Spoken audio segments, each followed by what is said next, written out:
What would be the absolute number one best thing to get rid of your cellulite on your thighs and your buttocks? That's what we're going to talk about today. And it just so happens to be a very specific type of exercise. What's really unique about cellulite is it only really occurs 4 inches above your knee in your thighs and your buttocks.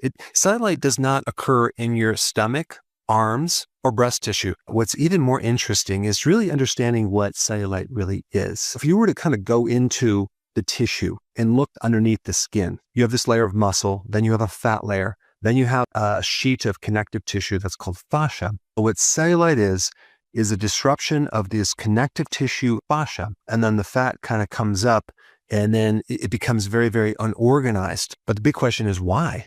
What happened to that layer of connective tissue that's supposed to be there? Many people for many years had a confusion that cellulite was just a fat problem when it's really not. There's actually an enzyme that dissolves collagen, and there's too much of it. The primary trigger of that is going through your menstrual cycle. Because when you think about it, when you go through a menstrual cycle, you have to have this enzyme be released to create shedding of part of your uterus every single month. And so to create that shedding, you have this enzyme release that comes up, gets rid of the collagen, and then you grow back another layer. That's all interesting, but now what do we do about it? Do we just start eating more collagen to get that connective tissue layer back? No, that's not going to remove the cellulite. In fact, what you want to do is you want to put back that connective tissue layer to keep everything nice and tight and toned. But if you just focus on losing weight without building the collagen, you're still going to have the cellulite. And if you start eating more collagen, it'll provide more collagen material to build that connective tissue layer, but that won't be enough to correct it. Another question is, how can we inhibit that enzyme that's dissolving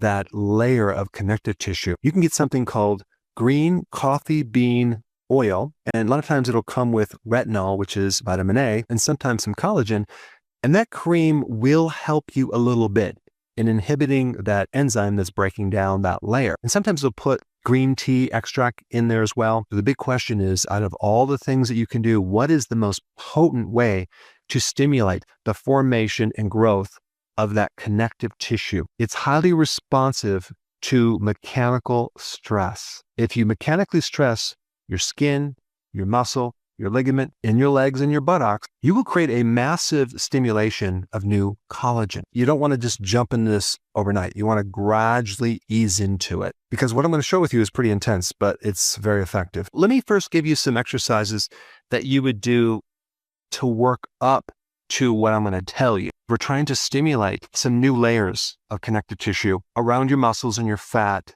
to give some more shape and tone to your legs and buttocks. So there's 2 simple exercises that I'm going to recommend to start with. And this would be a combination of slow squats, like 4 seconds going down and then 2 seconds going up. And just do like 3 sets of 10 reps. Do that every day. And the other exercise I would alternate with would be step down lunges. You can do one leg at a time and then you alternate, but this will really target the buttocks, the thigh. And you can simply start off with 3 sets of 10 reps of each of those exercises going back. And I would just do these twice a week. Of course, if you do them once and you're really, really sore, you might have to wait, 3 or 4 or 5 days to sometimes up to a week before you heal. I don't want you to do these on top of soreness. We want to let the recovery occur because we're building collagen, and you might not have anything left. And in that case, you're going to do it this very gradual and work into it over a period of weeks or even months. There's a lot of other things you can do depending on your fitness. You can do plyometrics where you're jumping on a box. You can jump rope, which stimulates the cells that make collagen.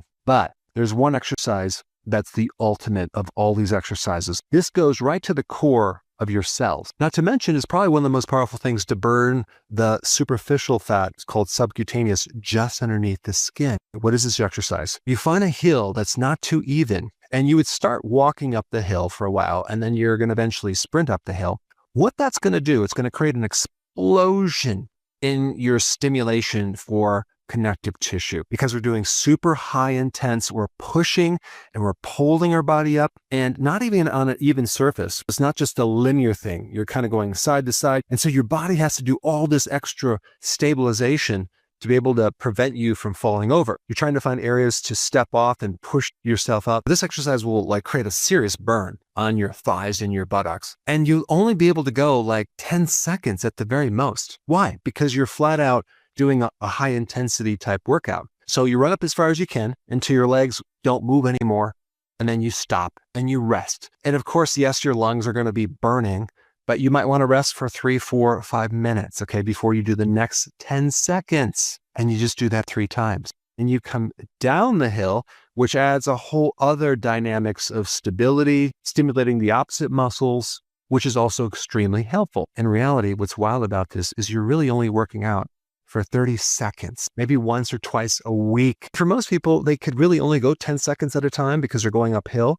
But for some people, they might be able to go 15 to 20 seconds, but that's pretty much going to be the limit. You want to go in your pace and maybe not do the high intensity right off the bat because it's a little dangerous. You might fall, so you have to be careful. But I'm just telling you the best exercise to do. Not that you can even do it because you might have really weak knees or you might have to really work up to this. But if you could do it, you would stimulate the most intensity of all these exercises. Because remember, it's the mechanical stress that's the most potent stimulator of the regrowth of this collagen. You got to really think of this as a long-term exercise program because you want to do this slowly and then give your body a chance to regrow these connective tissue. It could take 6 months to a year or more. But out of all the exercises, this one is the best for cellulite in your buttocks and your thigh muscle. Just so you know, I'm already doing this exercise on a regular basis. I'm not doing it for cellulite, but I'm doing it for overall fitness level. Thanks for watching. I will see you in the next video.